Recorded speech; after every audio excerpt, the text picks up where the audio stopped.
दोस्तों, आखिर कौन सी स्त्री समय से पहले विधवा हो जाती है और कौन सी स्त्री को कभी जीवन में सुख नहीं मिलता? नमस्कार दोस्तों। जय श्री कृष्ण, राधे राधे। दोस्तों, एक बार फिर से स्वागत है आप सभी का हमारे चैनल धार्मिक आस्था पर। दोस्तों, एक बार सच्ची श्रद्धा से कमेंट पर जय माता लक्ष्मी जरूर लिखे। दोस्तों, एक बार माता लक्ष्मी भगवान विष्णु से मिलने जाती हैं और कहती हैं कि प्रभु, जब मैं आपसे मिलने के लिए आ रही थी तब मेरी नज़र मृत्यु लोक पर पड़ी। वहां पर मैंने देखा कि 3 स्त्रियां जो आपस में सहेलियां थीं, उनमें से 2 स्त्रियां विधवा होकर दुखी जीवन जी रही थीं, जबकि एक स्त्री सुहागन होकर के अपने पति के साथ सुखी जीवन जी रही थी। प्रभु, मेरे ये बात समझ में नहीं आई, इसलिए मेरे मन में 3 प्रश्न आने लगे। अब मैं आपसे यह चाहती हूँ कि आप मेरे तीनों प्रश्न के उत्तर देकर मुझे संतुष्ट करने की कृपा करें। मित्रों, इस प्रकार माता लक्ष्मी की बात सुनकर के भगवान विष्णु कहते हैं, हे लक्ष्मी, तुम मुझे अपने तीनों प्रश्न बताओ। मैं तुम्हें तुम्हारे प्रश्न के उत्तर देकर के तुम्हें पूर्णतः संतुष्ट करने का प्रयास करूंगा। अब माता लक्ष्मी कहती हैं कि प्रभु, मेरा पहला प्रश्न है, कौन सी स्त्री समय से पहले विधवा हो जाती है? मेरा दूसरा प्रश्न है, कौन सी स्त्री को जीवन में कभी सुख नहीं मिलता? और मेरा तीसरा प्रश्न है कि कौन सी चीज ऐसी है जो पत्नी अपने पति के मांगने पर भी नहीं देती? मित्रों, इस प्रकार माता लक्ष्मी के प्रश्न सुनकर के भगवान विष्णु कहने लगे, तुम जिन 2 स्त्रियों की बात कर रही हो, उनमें से 2 स्त्रियां विधवा होकर के अपना दुखी जीवन जी रही हैं और वहीं में एक स्त्री सुहागन होकर के अपने पति के साथ में सुखी जीवन जी रही हैं। तुम जानना चाहती हो कि आखिरकार में ऐसा क्यों है, तो मैं तुम्हें एक छोटी सी कहानी सुनाता हूं। इस कहानी को बहुत ही ध्यान से सुनना। आधी अधूरी कहानी सुनने वालों को आधा अधूरा ही ज्ञान प्राप्त होता है और जो जीवन में कभी काम नहीं आता, क्योंकि तुम्हारे तीनों प्रश्न के उत्तर इसी छोटी सी कहानी में समाये हुए हैं। यदि तुमने ध्यान से इस कहानी को सुना तो तुम्हें तुम्हारे तीनों प्रश्न के जवाब तो अवश्य मिलेंगे और तुम्हें संतुष्टि प्राप्त होगी। मित्रों, माता लक्ष्मी कहती हैं, प्रभु, मैं आपकी बात से सहमत हूं। आप कहानी शुरू करो, मैं कहानी को पूरे मन से सुनूंगी और जब तक आप कहानी कहेंगे, जब तक मेरा मन किसी दूसरे स्थान पर नहीं जाएगा। प्रिय बंधुओं, भगवान विष्णु कहते हैं, हे लक्ष्मी, सबसे पहले मैं तुम्हें उस स्त्री की कहानी सुनाता हूं जो सुहागन बनकर के सुखी जीवन जी रही है। देखो, जिस सुहागन स्त्री की तुम बात कर रही हो, वह स्त्री एक राजा के नौकर की पत्नी है, और जिस नौकर की वह पत्नी है, उस नौकर को अपनी पत्नी पर पूर्ण विश्वास और भरोसा है कि वह पतिव्रता है, जिसकी महिमा वह अपने साथियों में बार बार करता है। भगवान विष्णु कहते हैं, हे लक्ष्मी, एक दिन की बात है, उस राजा के नौकर ने अपने पत्नी की प्रशंसा इतनी की कि बात धीरे धीरे राजा के दरबार तक पहुंच गई। उसके बाद राजा ने नौकर को बुलाया और उससे कहा कि तुम हर किसी से कहते हो कि तुम्हारी पत्नी पतिव्रता है। क्या वास्तव में तुम्हारी पत्नी पतिव्रता है? क्या तुमको पूर्ण विश्वास है? इस प्रकार राजा की बात सुनकर नौकर कहने लगा, महाराज, मुझे पूरा विश्वास है कि मेरी पत्नी पूरी तरह पतिव्रता है। अब उसी समय में राजा का महामंत्री कहने लगता है, यदि मैं तेरी पत्नी का पतिव्रता धर्म खंडित कर दूं तो तुझे क्या सजा मिलनी चाहिए? उसके बाद नौकर कहने लगा कि यदि आप मेरी पत्नी का पतिव्रता धर्म खंडित कर देते हो तो महाराज मुझे फांसी लगा देना। और नौकर राजा से कहता है कि यदि महाराज ये मेरी पत्नी का पतिव्रता धर्म खंडित नहीं कर पाए तो इनको सजा क्या मिलनी चाहिए? तो राजा ने कहा कि मंत्री को भी फांसी की सजा दी जाएगी। फिर भगवान विष्णु कहते हैं, हे लक्ष्मी, मंत्री ने स्वीकार कर लिया और नौकर से पूछा कि क्या वस्तु लाऊं जिससे तू माने कि मैं तेरी पत्नी का धर्म खंडित करने में सफल हुआ? तो नौकर ने कहा, मंत्री, यदि तुम मेरे घर जाकर मेरे विवाह के समय पर मुझे एक पटका मिला था और एक कतार मिली थी, वह मेरी पत्नी ने बहुत ही संभाल कर रखी है, जो सुहाग की निशानी मानी जाती है। यदि तुम मुझे पटका और कटार लाकर मुझे दिखा दे तो मैं मान जाऊंगा कि तूने मेरी पत्नी का धर्म पूरी तरह नष्ट कर दिया है। और अब शर्त स्वीकार हो जाने के बाद में वह मंत्री शहर में जाता है और एक दूती से जाकर मिलता है। वह दूती हमेशा एक दूसरे से भिड़ने का काम करती थी और जो काम कोई नहीं करता था वह उस काम को करने में सक्षम थी। फिर इस प्रकार उस मंत्री ने उस दूती को अपने स्वार्थ के लिए बुलाया और दूती से कहा, देखो, इस नाम का एक व्यक्ति है और उससे मेरी शर्त लगी है। फिर मंत्री ने उस शर्त के बारे में उसको सारा कुछ बता दिया।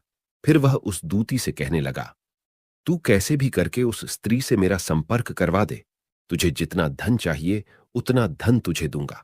इस प्रकार मंत्री की बात सुनकर वह दूती कहने लगी, भाई, तू उस औरत के बारे में बात मत कर, वह औरत पूरी तरह से पतिव्रता है और वह तेरी ओर ठूकेगी भी नहीं और तेरी शक्ल तक भी देखेगी नहीं, और उनके परिवार के व्यक्ति खूंखार है और वह तेरी खाल उतार लेंगे।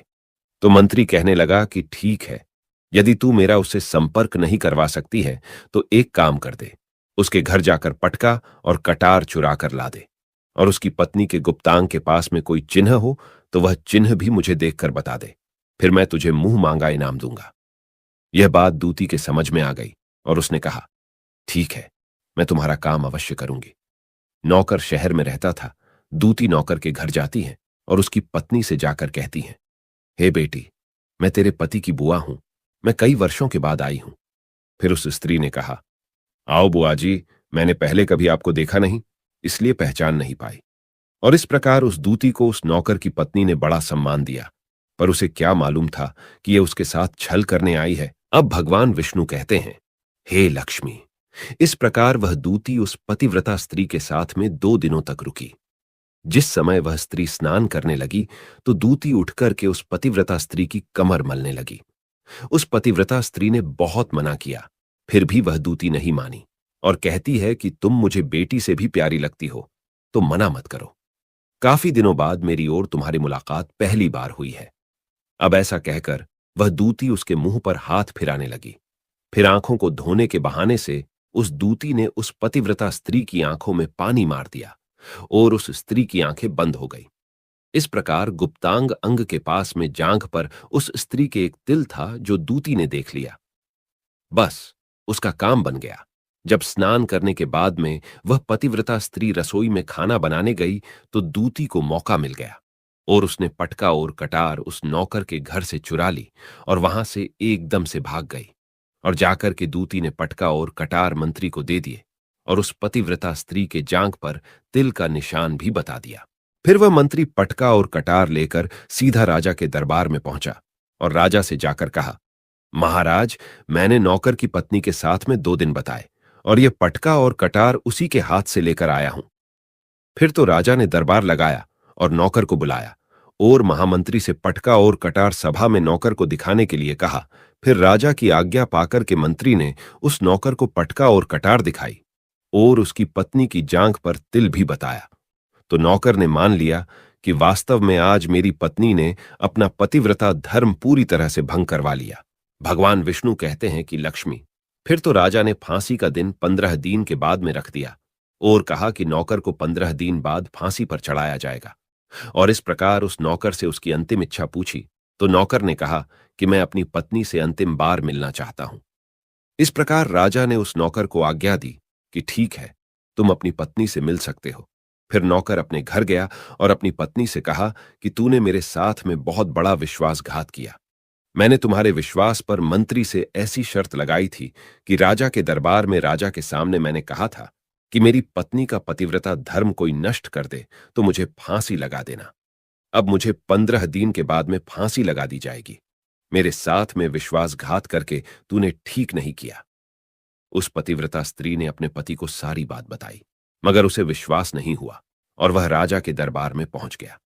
फिर नौकर राजा के दरबार में पहुंचा तो फिर उसे कैद में डलवा दिया गया।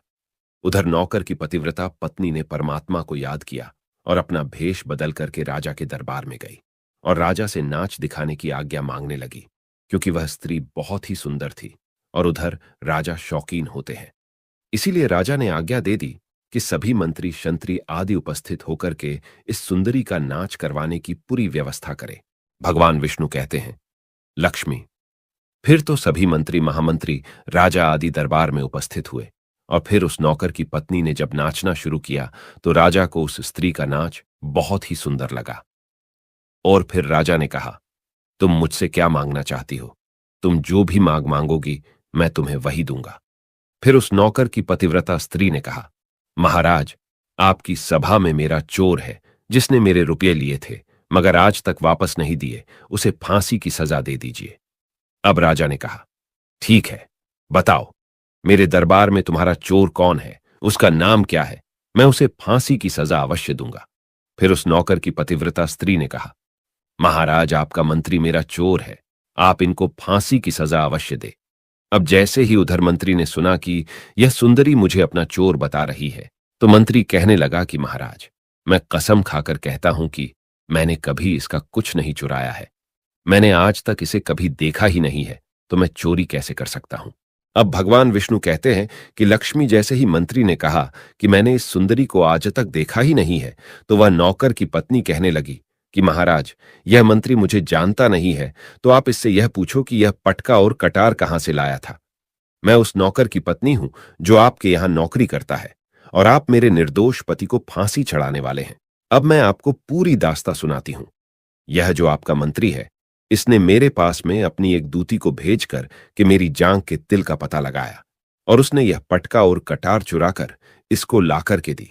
और आपके मंत्री के द्वारा भेजी गई दूती जब मेरे घर पर आई थी, तो उसने मुझसे कहा था, वह मेरे पति की बुआ है और वह काफी दिनों बाद आई है, इसलिए मैं उसको पहचान न सकी। और महाराज, जिस प्रकार मैंने उस स्त्री को अपने यहां बहुत बड़ा सम्मान दिया और अपने घर पर उसके ठहरने की व्यवस्था की, और इस प्रकार उस नौकर की पतिव्रता स्त्री की बात को सुनकर के राजा ने दूती को बुलवाया। फिर उस दूती ने राजा को सारी सच्चाई बता दी, जिससे राजा ने उस नौकर को रिहा कर दिया और मंत्री को फांसी पर चढ़ा दिया। भगवान विष्णु कहते हैं, हे लक्ष्मी, इस प्रकार उस नौकर की पतिव्रता स्त्री ने अंत में राजा से कहा, मैं अपने पति से बहुत प्रेम करती हूं और मैं चरित्रवान स्त्री हूं, कभी भी मैं अपने पति का नाम मुंह से नहीं लेती। भगवान विष्णु कहते हैं, लक्ष्मी, मेरी कहानी पूरी होती है। अब तुम अपने तीनों प्रश्न के उत्तर सुनो। तुम्हारा पहला प्रश्न था, कौन सी स्त्री समय से पहले विधवा हो जाती है? तो जो स्त्रियां अपने पति का नाम लेती हैं, वह समय से पहले विधवा हो जाती हैं, क्योंकि पति का नाम लेने से पति की उम्र कम हो जाती है और समय से पहले ही उनके पति की मृत्यु हो जाती है। ऐसी स्त्रियां जो पति का नाम लेती हैं, समय से पहले ही विधवा होकर के दुखी जीवन जीती हैं। बस यही राज की बात है कि तुम जिन 3 सहेलियों की बातें कर रही थी, उनमें से 2 विधवा थी और एक यह नौकर की पत्नी थी जो पतिव्रता स्त्री थी। यह पतिव्रता स्त्री कभी भी अपने पति का नाम मुंह से नहीं लेती थी। उधर वह 2 स्त्रियां जो विधवा होकर दुखी जीवन जी रही हैं, वह हमेशा अपने पति को नाम लेकर ही बुलाती थी, जिसकी वजह से उनके पति की उम्र कम हुई और वह दोनों स्त्रियां समय से पहले ही विधवा हो गई और आज वह दुखी जीवन जी रही हैं। इसीलिए कभी भी स्त्रियों को अपने पति का नाम अपने मुंह से नहीं लेना चाहिए। अब तुम्हारा दूसरा प्रश्न था कि कौन सी स्त्री को जीवन में कभी सुख नहीं मिलता है? तो जो स्त्रियां अपने पति की बिना अनुमति के किसी तीर्थ स्थान या उत्सव में जाती है, तो उनके जीवन में कभी सुख नहीं आता। ऐसी स्त्रियां जीवन भर दुखी रहती हैं और उन्हें पति का कभी प्रेम नहीं मिलता। भगवान विष्णु कहते हैं कि लक्ष्मी, तुम्हारा तीसरा प्रश्न था कि ऐसी कौन सी चीज है जो एक पत्नी अपने पति के मांगने से भी नहीं देती। तो समझ लो, वह चीज गाली है। एक चरित्रवान स्त्री अपने पति को कभी गाली नहीं दे सकती, और जो स्त्री अपने पति को गाली देती है, वह स्त्री कभी चरित्रवान नहीं हो सकती, और ऐसी स्त्री जीवन भर रोती है और उसके जीवन में कभी सुख नहीं आता। मित्रों, इस प्रकार कहानी सुनने के बाद में माता लक्ष्मी अपने तीनों प्रश्नों से संतुष्ट होकर कहती हैं, प्रभु, वास्तव में जो स्त्री चरित्रवान होती है, वह कभी दुखी जीवन नहीं जीती है, क्योंकि ऐसे घर में सदैव मेरा वास होता है और वह घर धन धान्य से हमेशा भरपूर बना रहता है। ऐसी स्त्रियां घर को स्वर्ग बना देती हैं। तो प्रिय बंधुओं, अगर आपको यह वीडियो पसंद आई हो तो अपने दोस्तों के साथ अवश्य शेयर करें और साथ ही कमेंट पर जय मां लक्ष्मी अवश्य लिखें।